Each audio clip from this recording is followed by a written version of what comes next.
Yes, welcome into Pitchfork Lunch.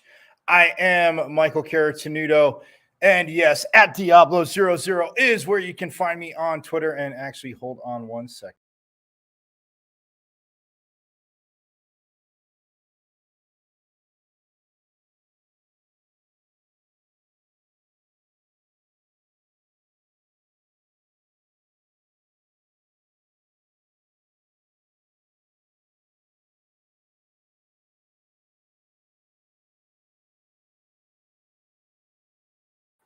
Sorry about that. Anyway, so yes, at Diablo00 on Twitter. You know, can't forget the Pitchfork hat for Pitchfork Lunch, baby.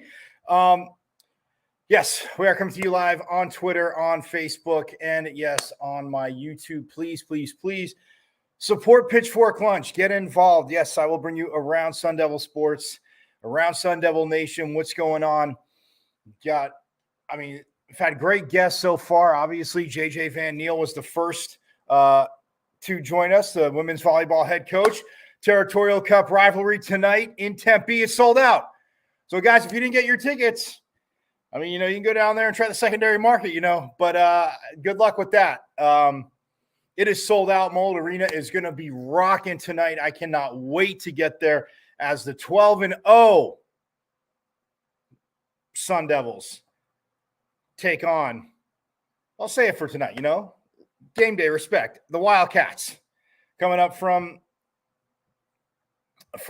Tucson. So, hey, look, it is going to be electric. Don't worry. I'll have updates for you. Again, follow me on Twitter at Diablo00 and we can go from there. But I will say this, it is going to be absolutely awesome. I just so stoked. Again, talking to Coach Van Niel, and we'll have him on more,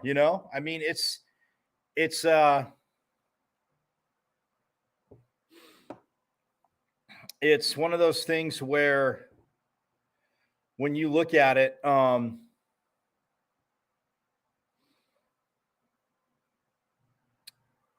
you couldn't, to overstate the obvious. Yes, I get that. Couldn't start a season any better. Road Warriors, though, everything on the road. The closest one, like I've said a million times, the Lumberjack Classic up in Flagstaff. So, yeah, it is completely amazing. And they're undefeated. And like I said, if you have tickets, man, it tips off at 7. First serve at 7:00. I might get there a wee bit early, but that being said,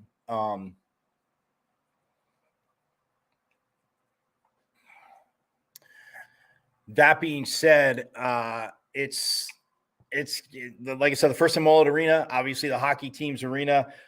They will be playing games this year in Mullet and also in Desert Financial. So, and yesterday I said it might not be as intimate, or the other day I said it might not be as intimate of an atmosphere in Mullet, but no, I mean, you look at where they are, and yeah, granted the hockey benches and they're behind that, they have to have the space, but yeah, I think it's going to be awesome. So again, I will bring you pictures. It will be absolutely phenomenal, and we're going to have a good time is all I know.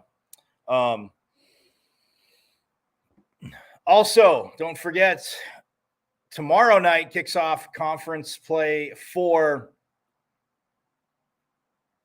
women's soccer, taking on the Beavers of Oregon State coming down here. Yes, one of the only 2 teams that's going to be left in the Pac-12.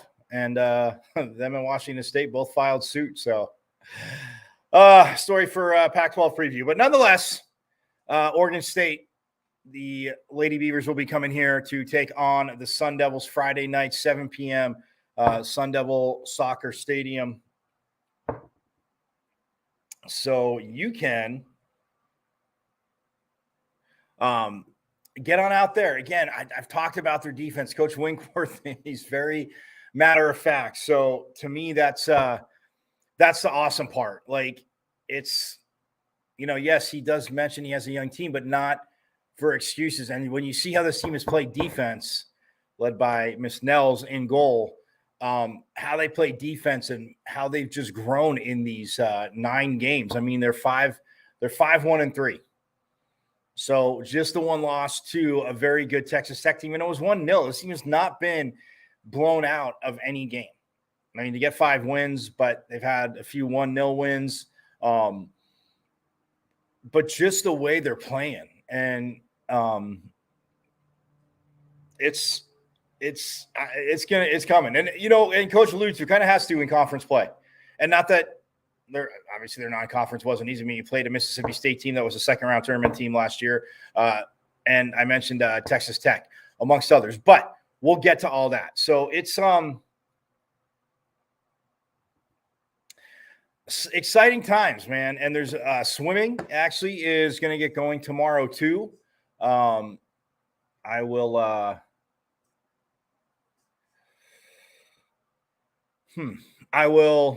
give you more on that later. That's what I was going to say. But yeah, swimming again throughout the year. And on the men's side, obviously, Leon Marchand is the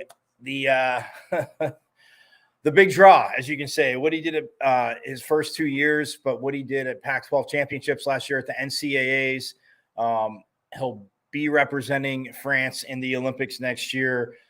So yes, it's always rooting for Sun Devils, and in a lot of sports like swimming and volleyball. Like I said yesterday, thank you so much to Roberta yesterday for coming on. Roberta Hamelo, she came on and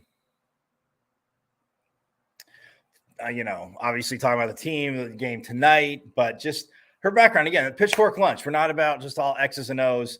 They can tell you a lot more about it than I can, but again, to have fun with it. But yeah, I mean, you're going to root for your Sun Devils, but I know obviously you're thinking, oh man, if they go up against U.S. swimmers, but Marchand will be representing France. And this kid, I mean, even a few times I've been around him just in, group setting and talking to him, like it's, he gets it. And what he could be able to do, I mean, obviously working with Coach Bowman, it's just awesome. And so men's and women's swim, exciting times in Sun Devil Nation. And like I said, Saturday night. So volleyball, real quick, I digress. Volleyball tonight against Arizona. Boom, sold out. Sunday, 50th anniversary celebration, 1 p.m.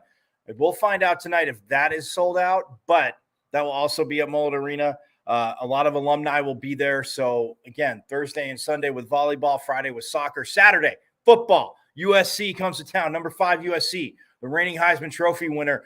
And I did see on Twitter, and we'll confirm with our awesome guest, Chris Karpman, the publisher of Sun Devil Source for 24/7 Sports, the Sun Devil insider, the man who has been around ASU as long as I have. I've been covering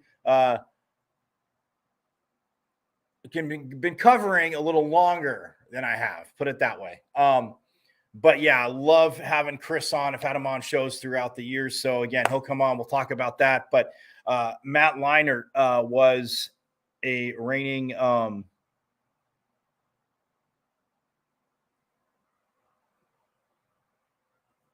Heisman Trophy winner.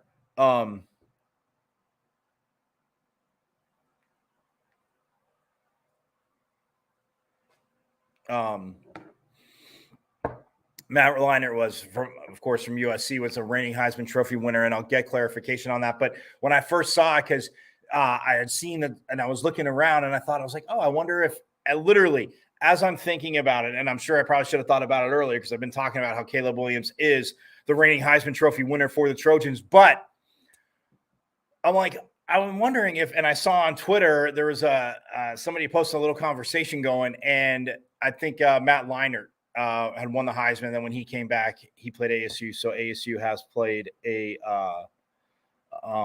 reigning Heisman Trophy winner.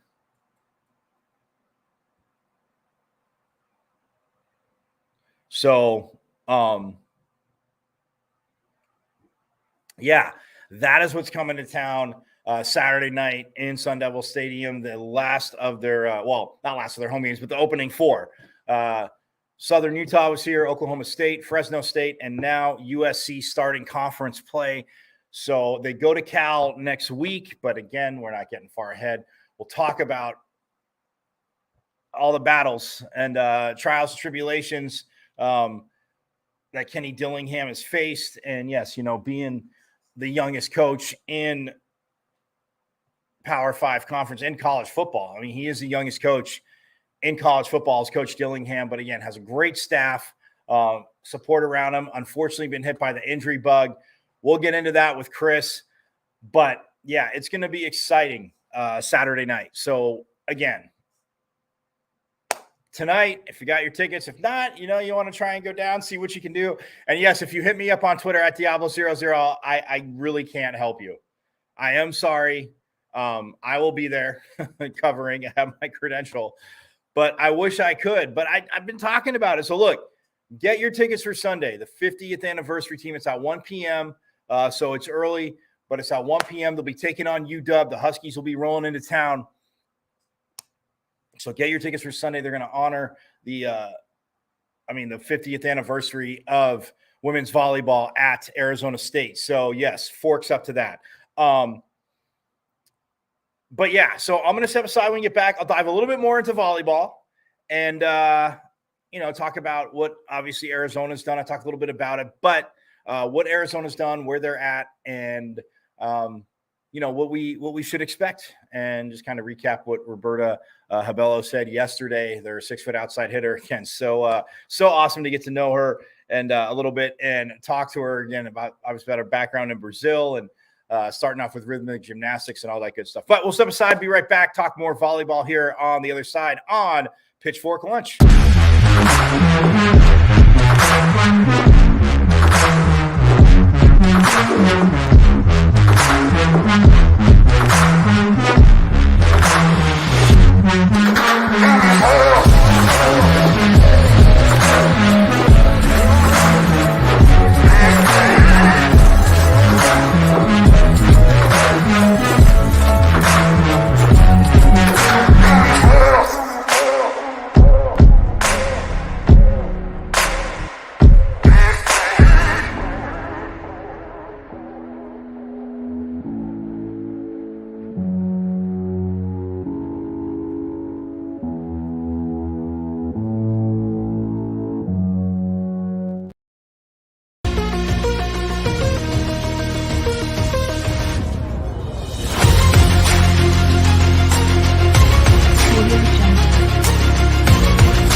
Welcome back to Pitchfork Lunch. Yes, I am Michael Carrotino, Sun Devil alum, covering Sun Devil sports for a very long time. Junior college sports, guys that went from JUCO to ASU, guys and gals, sorry, that went from JUCO to ASU, covering high schools and stuff like that. Just been covering the scene for a long time. At Diablo00 on Twitter is where you can find me. Please don't be bashful. And hit me up. Questions, comments, thoughts, a little banter. Again, don't go overboard. Don't go like those people those pathetic fans that issued death threats to the young man at Colorado State, even though I don't think it was a very clean hit with where the ball was, and he's coming over and sees it, and the way he went around. Nobody deserves that. Deion Sanders even said it, and it's just absolutely pathetic that we get keyboard warriors, and I'll call them out. You see my Twitter address. Again, that's just absolutely pathetic to do. So that is a side of, this day and age for quite a while now that we're a part of. And it's a bummer, but Deion addressed it, perfectly, saying, he's forgiven him, the team. Travis Hunter has. It's just ridiculous, his family's address to get released, his address, and people to do that. So, but we don't do that. Let's do it. Let's go, Sun Devil Nation. Let's get real with it. But volleyball, like I said, Roberta Habello came on yesterday. Again, so great to have her on. Talking everything from her time as a kid, starting out as rhythmic gymnastics. Pardon me. And then got too tall, for gymnastics, as they say. Getting too tall is, I guess, a no-no in gymnastics, to overstate the obvious. But she came out great. Everything from that, when she first started serving, they called her the ballerina server because of the way her foot. Great stories. Yeah, I'm not laughing. It's just great to share that. It's just awesome to get to know that. So I just again, it was awesome. And then a transition to a new coach, from a coach that obviously coached internationally to somebody like Coach Van Neal that knew the sport, coached at USC, coached at Utah, coached at the high school, and even bigger, the club level, in San Diego. So knowing that a lot of his players we're getting recruiting, understanding the recruiting game, but definitely have an international flavor on this team, which we, again, absolutely love to see. So, but yeah, I mean, like I said, when you look at this team, 12-0, which is, phenomenal. Let's start with that, 12-0. And if you've missed any, I'll just review it for you real quick. They started out at the Florida Gulf Coast Invitational, 3-0 there. Then went to the Borderland Invitational, co-hosted by UTEP and New Mexico State, 3-0 there. The Lumberjack Classic, like I talked about, 3-0 there. And then the Beale Street Challenge, 3-0 there to get to 12-0. And finally, their first home opener of the 2023 season. As, yes, Arizona – they'll bookend it with the Wildcats today on September 21st, and then Saturday, November 25th, which is in Tucson. So, again, we'll let you know the time and dates on that. Obviously, that happens to be the same day for the Territorial Cup in football, which is here in Tempe. So it's kind of, it's cool that the opener is finally here after the road tonight, but I don't know, it would have been really cool if that game would have been up here on that Saturday too. It would have been awesome because, double dip both. But this is phenomenal. So either way, very, very stoked. But they bookend, obviously, conference play with Arizona.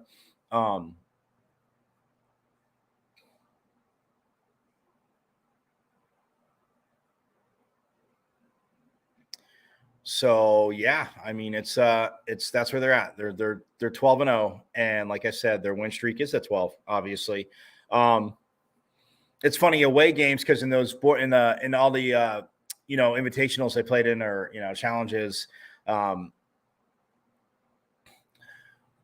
they always took on, who was hosting. So that counts as an away game, not a neutral site game. So away, they're 4-0, neutral, they're 8-0. So just got to love it. Got to love it. And, for Coach Van Neal, like I said, I mean, stat-wise, it's, so far you get to 12-0. I mean, in kills, they have 537. Their opponents combined all have 384. They're hitting 349, which is just pretty damn awesome considering to their opponents 127. So yeah, I mean, you can, you look at all that assists, 481, opponents 359. Aces, they have an even 100. Hit the Century Club there. To their opponents only have 33 against them. And errors, it's opposite. They have only 33 errors on the season on reception, serve, receive, and their opponents have 100. Digs, 509 to 481, so yeah, close-ish there, but still.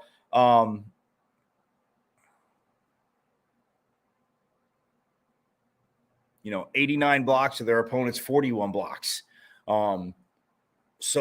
Yeah, I mean, when you look at it as a team, what they're doing is phenomenal. Individually, like I said, you look at the kills, and Marta Levinska, who was the player of the week, congrats to her on that last week, but she has 155 kills on the season, averaging just about 4%. So she's giving the team guaranteed 4 points.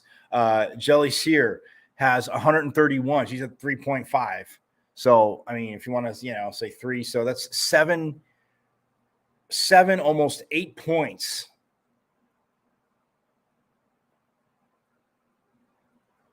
from 2 players, a set, up to 25, got to win by 2, all that good stuff. So, kill wise. And then Roberta Habello, we had on, she's third on the team right now with 89, averaging, 2.4. So, 2 points guaranteed. So that's 9 of the 25 right there. Then when you go to aces, this is what I love. This is what I absolutely love.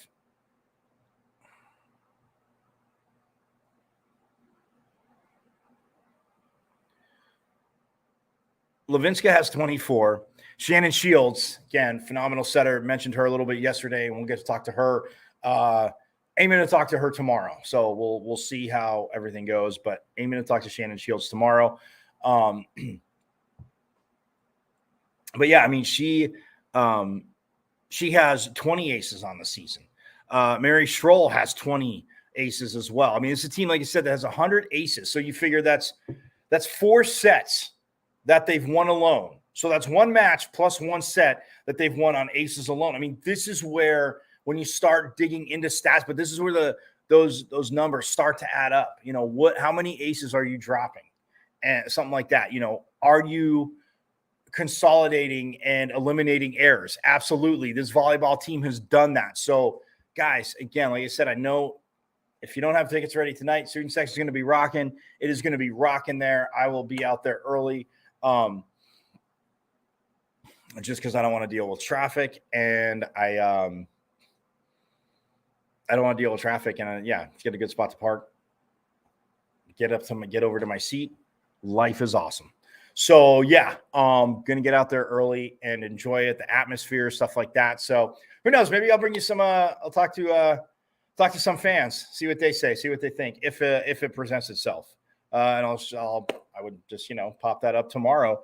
But yes, we'll have post-game reaction from tonight and everything. But yeah, it's going to be awesome. Again, follow me on Twitter at Diablo00.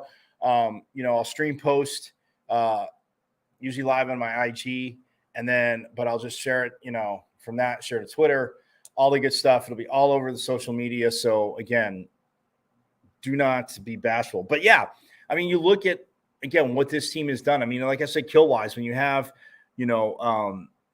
Levinska with 155, Sear with 131, Habello with 89, Claire Jeter has 55. And Maddie McLaughlin has 56. So again, I mean, 537 kills.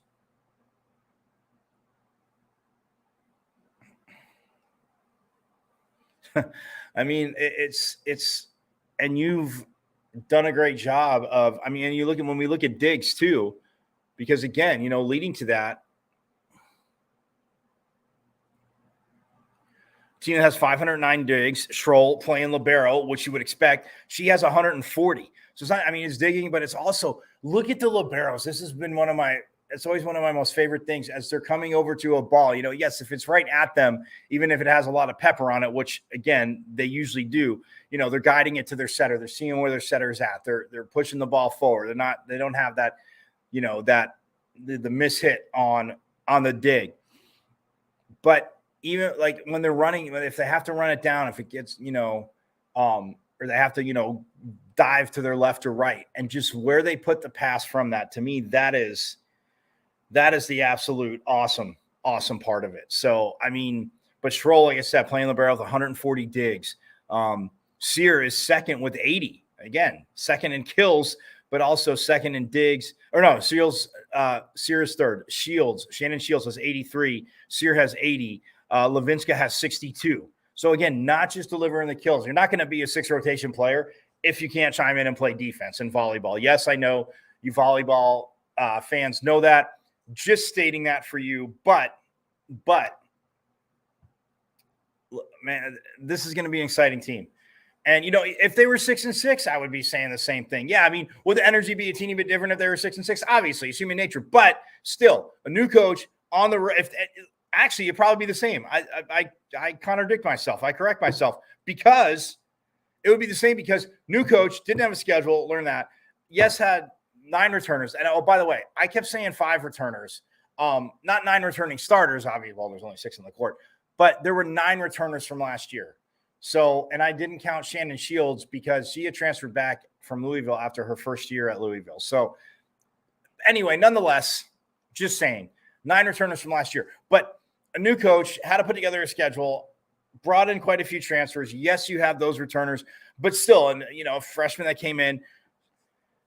So yeah, I mean, if you were to say, and again, you go out to win every game. Coach Shillingham said it yesterday. I mean, you're Herm Edwards, a famous thing, when he was with the Jets, you play to win the game. Like, yes, even when a new staff coach, everyone takes over, you figure, oh, well, yeah, they weren't doing that good, this and that, it's going to be, from the outside, but they're coaching their players up to win the game. But if they were 6 and you said, okay, you have to go on the road all through non-conference, you're going to be 6-6. Like, yeah, and his eyes would be like, well, want to be better. Want to be 8-4, 9-3, 12-0, right? But still, from a fan standpoint, you look at it and be like, all right, rock on. Like, that is,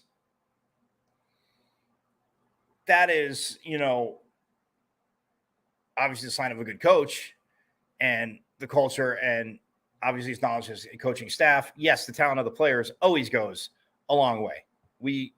I completely understand that. Not debating any of that with you guys.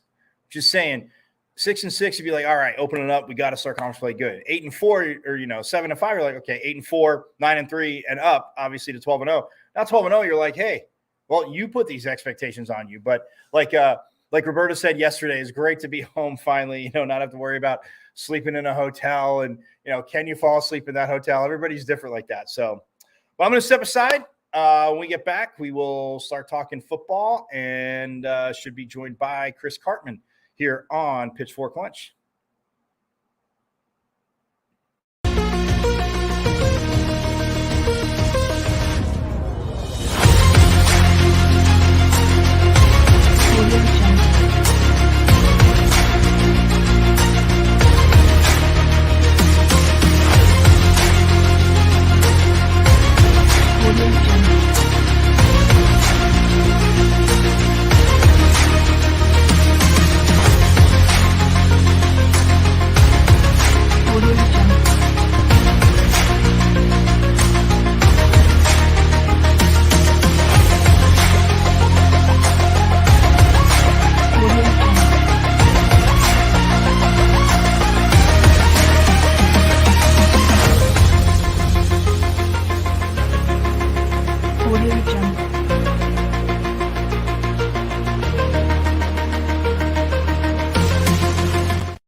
All right, back here on Pitchfork Lunch.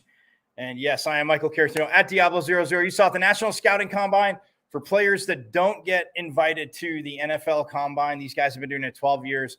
They have playing experience. It is an awesome thing. Again, you can check it out, but it'll be January 8th through 12th, 2024 in Indianapolis as well. But that aside, we got to get to the man. He is here, the publisher of Sun Devil Source for 24/7 Sports that never entered a transfer portal. Chris Karpman is joining me. Man, thanks, brother, for coming on. I greatly appreciate it.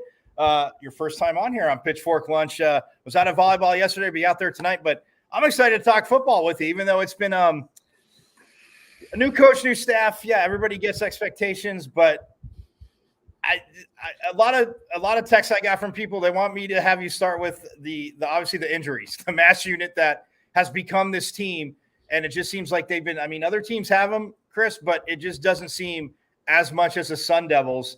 For a fan base that obviously, yes, saw a new coach, likes the energy, wants to activate the Valley. But how tough has this been to deal with, especially even for you, somebody putting out depth charts, coverage? I mean, just for everybody, it's tough to deal with. But have you ever seen anything like this?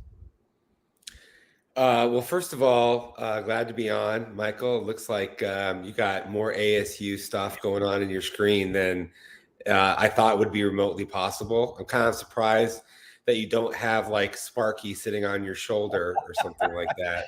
You know, I do have that stuff like, from college, but I figured I'd keep it away. Why don't you have a Jake Plummer bobblehead or something, man? I mean, come on.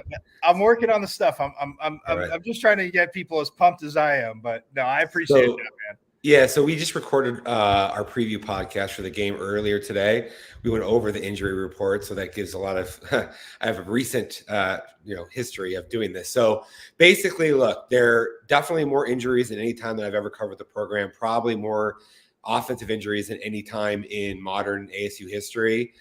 They were down to their fourth-string quarterback for most of the second half against Fresno State, Jacob Conover. They've only played 4 quarterbacks one other time ever in the Pac era since 1978. That was in 2000. And they have more offensive line injuries than any time that I can remember, probably ever. So good news for ASU is that Drew Pine's back this week. I'm sure he'll start against USC. He was successful last year against USC playing for Notre Dame.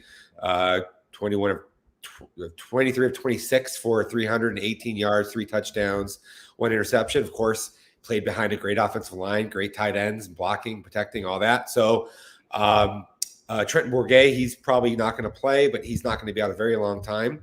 Up front, you have, in addition to Emmett Boley being out for the season, you have Max Ihanachor, who was his replacement at right tackle, probably not going to play this week. There's a possibility that Cade Briggs could come back, their top backup guard, from a knee injury. If he does, then maybe he might start. If he doesn't, then probably you will see Aaron Frost starting at right guard, kicking out Joey Ramos to right tackle. They could flip them potentially. Jalen Conyers, he's back from missing the last game with an undisclosed injury, so that's a positive development. Tevin White got hurt, knocked out of the game at running back. He'll probably play. DeCarlos Brooks, he missed last week after an injury. He's not going to be able to be out there. Defensively, Anthony Cooper is going to be able to play. That's great news for ASU. And overall, they seem to be getting into a little bit better trend with injuries. What about Clayton Smith? Because, I mean, I know he was in a boot after the game, but he wasn't in a boot all week. I mean, I know he hasn't practiced much. Questionable. Yeah. So based on what we saw, it seems like he's trying to give it a go, but we won't know if he's going to be able to handle that on Saturday or not. Good news is for ASU, Prince Dorba came off the pine and 2 sacks and looked really good at that position. Yeah, no, I mean, a 6-sack game and getting shut out. Yeah, it is maddening, but all the injuries. You mentioned Joey Ramos going to right tackle. Obviously, his season last year ended in injury, but for him to play, obviously, with the soft cast, the soft tape, any position is tough. I mean, I thought defensive line always be at least a little bit easier, but offensive line, what he's doing, from your standpoint, what does this season mean to Joey Ramos? Obviously, a local kid that transferred back. Fans know that. But to battle through this and play in these circumstances too, like you just laid out, but what does this season mean to Joey Ramos in your eyes? I have so much respect for him. A guy who returned home to play last year, got knocked out in the first game with a bad ankle leg injury, decided to come back for another season. And remember, Darius Henderson, ASU's captain last year, who had at Pac-12 Media Day talked about the disrespect that was being thrown around and how no way ASU was going to be as bad as prognosticators said. The guy then had his own hand injury that he never came back from for half the season or longer. Yeah. And then he transferred to Michigan. Well, here you have Joey Ramos breaks a bone, base of his finger on his right hand in camp, plays every game, full club. And that's hard to do, obviously. A lineman, you can't really sustain blocks, the punch and the grab and the thing that you normally would do, and it's not there. So he speaks so passionately about wanting to help the team and the role that he can have as a leader and setting the culture. So I have just a tremendous amount of respect for him. Yeah, absolutely. And, you can follow him on Twitter at Chris Karpman. Again, Sun Devil Source. Again, check it out. Podcast recruiting. Like I said, from a recruiting standpoint, I was always interested in it. Got way too late with how these guys recruit. Everybody out there, follow this man on Twitter.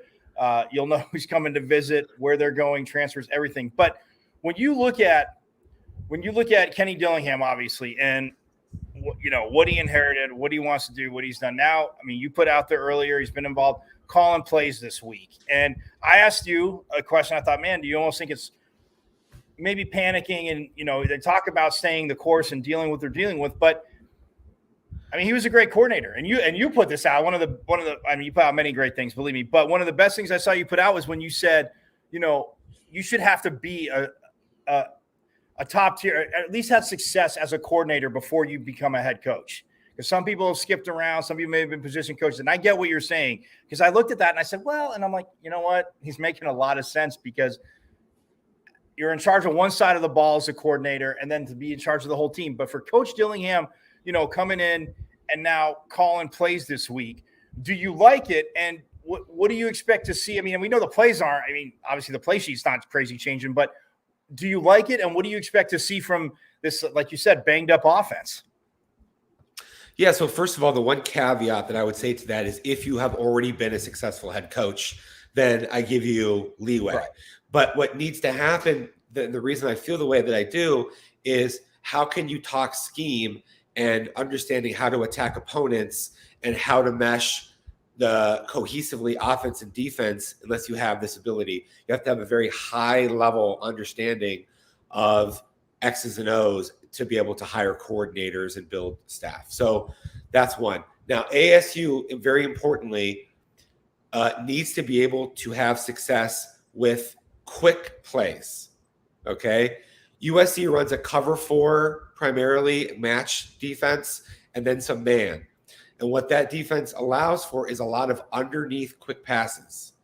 And the reason for that is that USC is going to score a lot of points. We know that, right? So what they want to do is they want to force the opponents to have extended drives that take a lot of plays and time and score. And even if they do that, they're probably not going to be able to score enough points to hang with the Trojans, right? This is why Pine was able to complete 80-something% of his passes last year, and they still lost the game, is because that is what USC is willing to allow. So the way that you do that is against this defense is you run a lot of motions that get your tight ends and backs into spaces underneath of vertical receivers, because the defensive backs, they have to expand with those vertical routes in ways that open up some voids underneath of you. So, and this is also very important because Drew Pine can't hold on to the football more than 3 seconds. 1001, 1002, 1003. If the ball is not out, then you're going to start to see red sirens going off and horns starting to blare, at least in my mind. Probably not actually at the game, but internally, that's what's going to be happening because ASU doesn't have the protection ability to hold up that long for him to be scanning the field a bunch of times and allowing all this development. So they have to go quick. And then on the Well, we're going to talk about ASU's defense against USC's offense, I presume, after this. Yes. I'll save my thoughts on that for then. No, I was going to say that, and I was going to say perfect. Of course, he's a smart guy. He knows what he's talking about. But no, perfect segue. I was going to say to you, I mean, Coach Ward talked yesterday. The fans, I mean, the messages I've gotten, I'm sure, and we've even talked practice up in the press box, like Coach Ward's defense. I would say, oh, it's simple. I'm like, man, if it's simple, people will be able to stop it. These ends are having a field day, man, and it's not even about stopping. It's about being disciplined. But my question to you is, and I know you kind of asked it yesterday, and I played Coach Ward sound. When are we going to get our first interception from the secondary? Well, Caleb Williams, the Heisman Trophy winner from last year, who may go back-to-back, hasn't thrown one this year. So, I mean, that you could say he's due to throw one, or you could say he's so good that he probably won't throw one. And I don't know where you want to be on that spectrum. Maybe if you got an ASU shirt and an ASU hat and an ASU backdrop, you may lean toward thinking this is going to be the time that he throws one. Hey, maybe one of those great receivers that slips through their hands and goes to Jordan Clark for a pick six. Sure. So, but the thing is, Caleb Williams is so good that even if you pressure him, you get him off of his spot, he does the Patrick Mahomes things. He extends you and he still beats you. And their run game is better this year than they have been in the past. They got this running back from South Carolina who's really good that I like a lot. And it's like their weapons are so great that most of their second string weapons would be starting at most places. Right. But you have to, as difficult as, or maybe even impossible as it sounds, you have to try to bring pressure. They did a very good job, the 6 sacks. The more sacks that you get, the more opportunities that you have to get strips of the ball and to have quarterbacks make jeopardy throws that you get takeaways. Most of the time, if you get six sacks, you're going to get 1, 2, or more turnovers that you generate. So you still have to try to bring it and not let Caleb Williams pick you apart from the pocket, because he's very content to be able to do that, and absolutely he will. Yeah, the one thing I said, I mean, I know obviously USC, an overwhelming favorite, as they should be, being number 5 in the country. But the one thing I did say about the pressure is, yeah, you have to be smart about it, because, and that's why I asked Coach Ward yesterday, like, I know there's a fine line. You don't want to obviously coach out the aggressiveness of your defensive ends, but you have to set an edge. But I said, I'll go as far as saying USC hasn't played a defensive line that is up to the capability of ASU's. Now, I know they're 1-3 or 1-2, but Stanford, I mean, they're in a worse boat than we are in my eyes. Maybe your eyes, when we can get that. That's a conversation for another time. But that's the one thing I said. Lastly, I want to get you out of here on this. So obviously talking offense, people see it. The weapons. I mean, you mentioned guys, but a Scadaboo, who obviously has looked good. And then you have, the receivers, X coming in, guys, transferring in, and obviously Elijah Badger, haven't seen a ton of Sanders. And then, like you said, Conyers coming back. And you talked about the quick, getting rid of the ball quick, which actually puts the ball in the hands of these guys better. But from these guys on offense, and Melquan Stovall too, because that kid's catch radius, I do not want to not give him a shout out. I mean, you kind of, even in the late, middle fall, turn me on to that. That kid was catching everything around him. I mean, and it wasn't just always hitting him right in the number. But from that offensive standpoint, who is, in your eyes, has kind of maybe taken that step and impressed you the most, and how with those other guys that I mentioned, from where they are now, minus the injuries, but where can this team offensively be at the end of the season? And who do you think will, be leading in receptions, maybe leading in rushing? Yeah, the offense has been pretty bad, full stop, especially in the second half of games, right? They've had to try to figure out what their identity is amid having different quarterback styles and offensive line problems, which makes it really hard not to figure out who you are, much less execute what you're trying to do. I think that the pass catchers have always been a strength of this offense, but they haven't been able to be utilized to the degree that you would like to be able to, based upon the other challenges that they have with their quarterback and their offensive line. The star players on this team should be Elijah Badger, Jalen Conyers, Xavier Guillory, right? And, I have been very impressed by all of the routes and the things that Badger's done. It's just that he doesn't have a lot of room to operate, and vertical stuff they're not connecting with him on enough of those things. Right. Bryce Pierre is a guy who stepped up a lot. With Jalen Conyers not playing last week, he looks like a guy who's ready to be a very good tight end at this level, maybe even be able to play beyond college. So that's been kind of exciting. I think Leaf Fautanu, it's at center, has been probably their best offensive lineman, and Joey Ramos is doing a heck of a job for playing with basically one hand. Right. But there just isn't that many bright spots so far with the offense because they haven't gotten into any sort of a consistent rhythm, the injury problems, and then the 8 turnovers last game, which the most in the last 60 years or something like that. Yeah. Oh no. I mean it's insane because we were talking on Monday. I mean 6 sacks. That's the most they had since they had that 9-sack game against UTSA in 2018, and 6 sacks, no turnovers. But yet you have 8 turnovers, and yeah, I mean look.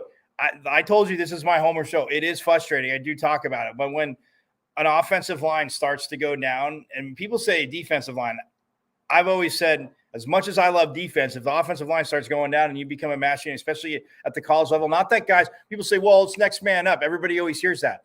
You know better than anybody, even better than I do. And I still know that some guys, they're there for a reason, but it doesn't mean they're ready to play yet. The talent's there, but you gotta mix, you gotta get everything in line. It's year 1 of a program that returned 4 offensive linemen. Right. Okay. The focus is so often on the quarterback. Need a new quarterback.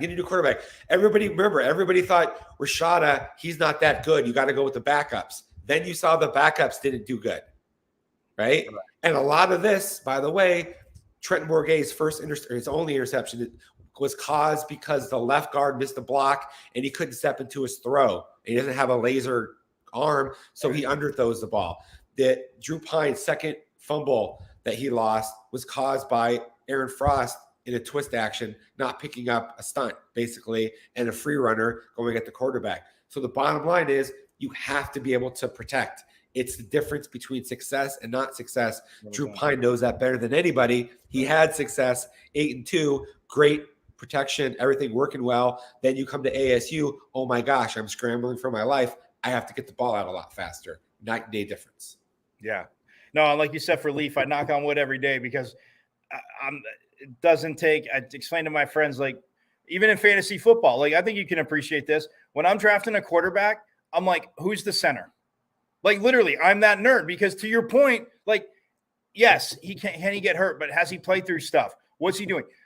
Obviously, your 2 guards are very important, but who's the center? And that's how a lot of times I pick. I know it's different. People laugh, but you can laugh all you want.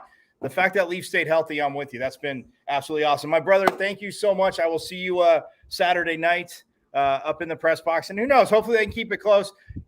My homer pick, of course, I want them to win, but I do know it is a ginormous mountain to climb on that one. But, hey, man, thanks for jumping in. I appreciate it.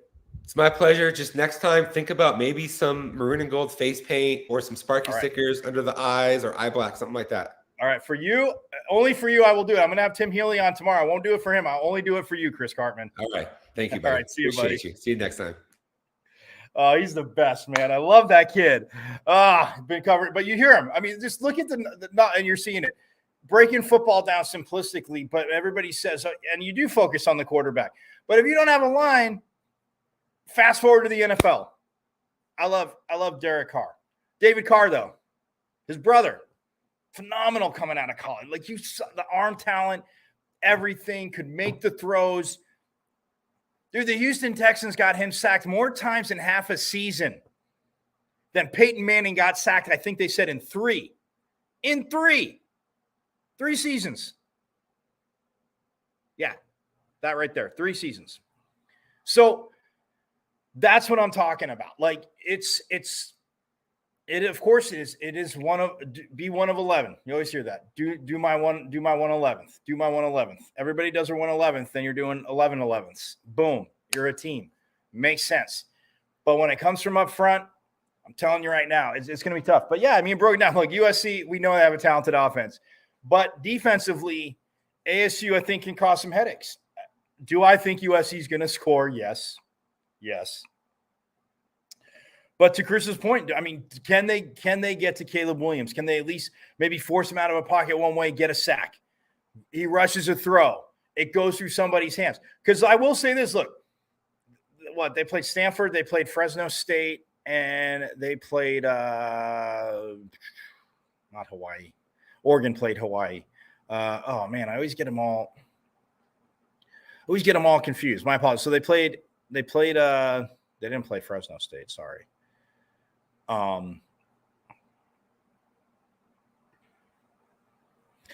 USC played Stanford already because they both played Notre Dame, so they already had one conference game. And I always explain that to you.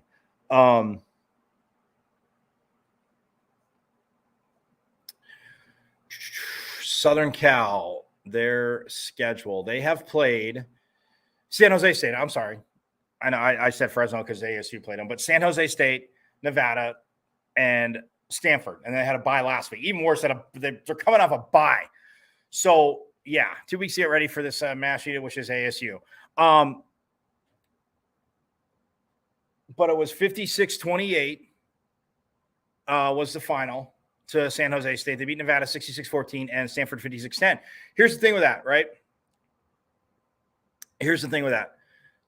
Those defensive lines, and look, am I a homer? Yes, we know that. Yes, Pitchfork Lunch. I'm Uncle Homer. Thank you, Greg Moore. That being said, I don't think USC hasn't played a defensive line like ASU's. And Brian Ward, look, they will get pressure. Vince Sammy working with that defensive line. CJ Fight, the freshman. We're talking about at least getting guys back. He's back. Chris mentioned Deshaun Mallory back. But you have a guy like, obviously, BJ Green, the Wrecker of Worlds, my guy Brad Denny. I heard him say that. He came up with it. That is his thing. BJ Green. I mentioned Clayton Smith. Hopefully, question we can play. Prince Doorbell, like he mentioned. They can get to the quarterback, and Trey Brown at linebacker. Has done a great job. Romney's done a good job. Obviously, Will Schaefer. But you look at this secondary, yes, they are just feeding. They are just like drooling. I would be drooling for an interception. Like they are right there. But USC hasn't played a defensive line like ASU's. Can USC score? Yes. They have a lot of talent on offense. Lincoln Riley, offense he runs. Caleb Williams with them for a third year. I've said all that to you. And we'll get more into it tomorrow with Tim Healy, too, as well. Kind of spoiler alert, voice of the Sun Devils will be joining us tomorrow here on Pitchfork Lunch. So absolutely awesome. That being said, but can you get to him? Can you make him uncomfortable? Make it a little more challenging. And this defensive line, yes, SC's offensive line is good. But I'm just saying they haven't faced a defensive line that's as good as ASU's. Because I'd put ASU against, San Jose State, Nevada, and Stanford. And Stanford, like I said to Chris, is in a, equally as bad ship, if not worse ship than we are right now. Which is so odd to say because for 13, 14, 15, a decade and a half, they've been, that's crazy to me. But nonetheless, ASU, 7:00. It's on Fox. Get out to the stadium. Get out there Saturday night and, root for them. Get them going. And we'll go from there. I'm going to take a quick break. When I come back, going to wrap with quick little thoughts on soccer and what's going to be going on tonight.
Oh, yes, the National Scouting Combine, January 8th through 12th in Indianapolis. I'll be out there with yours truly.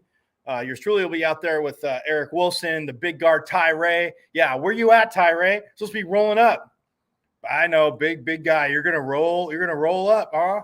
Yeah, I'm calling you out here on Pitchfork Lunch. You could be across the country. You're a big time baller. Have your 49ers send you on their private jet here. Let's go. Let's go get some Portillo's. Chocolate cake shake, buddy, on me. Anyway, I am Mike Larson at Diablo00. That's where you can find me on Twitter. Show goes live on Twitter, Facebook, YouTube. Subscribe to my YouTube channel. M as in Michael, V as in Victory, C005 on YouTube. Subscribe. All these will be up there. Yes, I want you to watch it live, but if you can't, you can go back and watch. You hear smart people like Chris, who we're going to have on. We're going to have players on, like we had Roberto Habello on from the volleyball team. Going to work with soccer, football too as well. Again, we can do it. We can have them on. It's just, got to work it out. But yeah, coaches, players, all going to be here on Pitchfork Lunch, bringing you around Sun Devil Nation. Yes, and Chris has got a great sense of humor, but it's my Homer show. So, but yeah, next time, I don't know, I might surprise him with some that. I'll have a little thing of I'll have Sparky sitting up here, and maybe Jay Plummer's bobblehead, like he said, or maybe Keith Poole with his touchdown pose at down in Tucson. That's for my boy Keith Poole. Got to catch up with him soon. On here because a lot of great memories. And I know I mentioned Pat Tillman and all that good stuff that's going on with obviously the Tillman Foundation, Pat's run, but what he means to ASU, what he means to, people that were around him. But yeah. Soccer, again, like I said, they are taking on Oregon State tomorrow night. So again, get on out to Sun Devil Soccer Stadium and support head coach Graham Winkworth and his 5-1-3 Sun Devils. Just real quick, they started off the season. They beat Wright State 4-0. They tied Mississippi State 0-0. Again, a second round tournament team from last year. They beat New Mexico State 4-1. Shut out UTEP 2-0. Tied Boise State 0-0, and then tied Kent State 1-1. They beat Utah State 1-0. Lost to Texas Tech 1-0, and then beat Colorado College. Like I was at that game 3-0 Friday night. Tomorrow night, 7 p.m., Soccer Stadium. They are taking on the Beavers. Get out there and support Coach Winkworth and his team. I mean, you look at the stats for this team, and like I said, they're more than stats, but they've scored 15 goals, given up only 3. So, think of it. Like I said, I love defense and the way they can move the ball through the midfield. Again, some of the first touches, like I asked Coach about that, got to be a teeny bit lighter. But outside of that, man, they are absolute money. So, shots on goal. 50 shots on 116 shots overall, but they have 50 on goal. Their opponents, 30 shots on goal, 64 overall. 7 yellow cards. All right, playing a little physical. But, look, it's just a team that, again, awesome. Just absolutely awesome. And quite a few clean sheets, like I said. Coach Winkworth doing it. I'll talk a little bit more about it tomorrow. We'll review Territorial Cup match tonight. Sun Devil Volleyball. Get on out there, 7 p.m. at Mullet Arena. I'll be out there. Again, it's sold out, so maybe somebody that, hey, if they have an extra ticket they want to take you, I wish I could help, but I can't. Hit me up on Twitter at Diablo00. I will see you tomorrow. Same bat time, same bat channel. Thanks again to Chris Karpman from publisher of Sun Devil Source for 24/7 Sports. Good friend of all my programs. Love having him on. Love his jokes. And we'll see if we can maybe next time I'll do it in an ASU helmet for him. I'll see if I can work that out with ASU equipment. I don't know about it, but we'll see if I can do it. But I'll see you tomorrow here on Pitchfork Lunch. Again, Tim Healy will be joining us and possibly Shannon Shields as well. So I'm going to get out of here. And as always, everybody, as you know, forks up.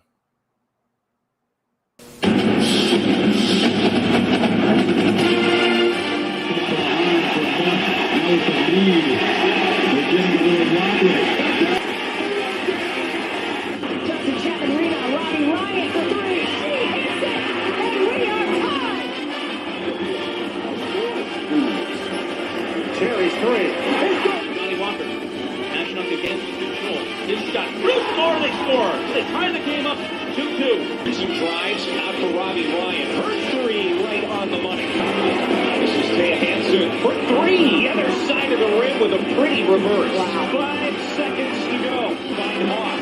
Hawk spins. It rolls on. And Arizona State wins it. Edwards pulls off and buries the puck. Daniels takes the shot for